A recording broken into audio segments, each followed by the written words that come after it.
സംസ്ഥാനത്തെ തദ്ദേശ സ്വയംഭരണ സ്ഥാപനങ്ങളുടെ അധ്യക്ഷന്മാരുടെയും ജനപ്രതിനിധികളുമായി മുഖ്യമന്ത്രി സംവദിക്കും.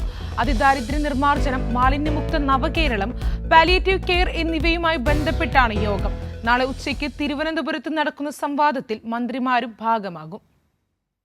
പാലിയേറ്റീവ് പ്രവർത്തനങ്ങളുടെ ഏകോപനം, മാലിന്യമുക്ത നവകേരളം, അതിദാരിദ്ര്യ നിർമ്മാർജ്ജന പ്രവർത്തനം ഊർജിതപ്പെടുത്തൽ, സംയോജിത പ്രവർത്തനം ആവിഷ്കരിക്കുക എന്നിവയാണ് യോഗത്തിലൂടെ ലക്ഷ്യമിടുന്നത്. ജനപ്രതിനിധികൾക്കൊപ്പം ഈ വിഷയങ്ങളുമായി ബന്ധപ്പെട്ട തദ്ദേശ സ്ഥാപനങ്ങളിലെ ഉദ്യോഗസ്ഥരും മന്ത്രിമാരായ MP Rajesh, Veena George, R Bindu, chief secretary Sharada Muraleedharan എന്നിവരും യോഗത്തിൽ പങ്കെടുക്കും. യോഗത്തിന്റെ തുടർച്ചയായി തിങ്കളാഴ്ച സംസ്ഥാനത്തെ എല്ലാ തദ്ദേശ സ്വയംഭരണ സ്ഥാപനങ്ങളുടെയും ഭരണസമിതി യോഗവും ചേരും. മുഖ്യമന്ത്രിയുടെ യോഗത്തിലെ നിർദ്ദേശങ്ങൾ നടപ്പിലാക്കുന്നതിനുള്ള നടപടികൾ ആസൂത്രണം ചെയ്യുകയാണ് ഭരണസമിതി യോഗത്തിന്റെ അജണ്ട.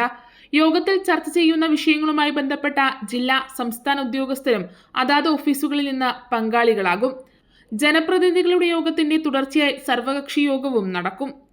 കൈരളി ന്യൂസ്, തിരുവനന്തപുരം.